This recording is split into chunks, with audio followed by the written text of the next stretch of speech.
দীর্ঘ সময় পর ভোট দেওয়ার অপেক্ষায় দেশের জনগণ। ষড়যন্ত্র করে কেউ নির্বাচন বানচাল করতে পারবে না বলেছেন বিএনপি মহাসচিব মির্জা ফখরুল ইসলাম আলমগীর। তিনি আরও বলেন, জামাত জনগণকে বিভ্রান্ত করে মিথ্যা তথ্য ছড়াচ্ছে। সকালে ঠাকুরগাঁও সদর উপজেলার মোহাম্মদপুর ইউনিয়নের ১ নং ওয়ার্ড কাজীপাড়ায় নির্বাচনী পথসভায় তিনি একথা বলেন।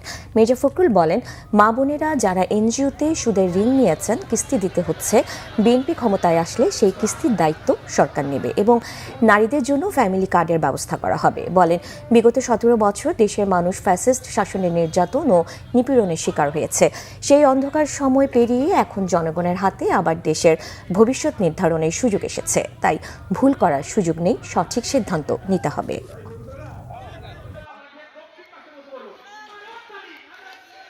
প্রশাসন, পুলিশ, মিলিটারি তারা কেন্দ্রীয় ভোট করছে, সবাই চায়।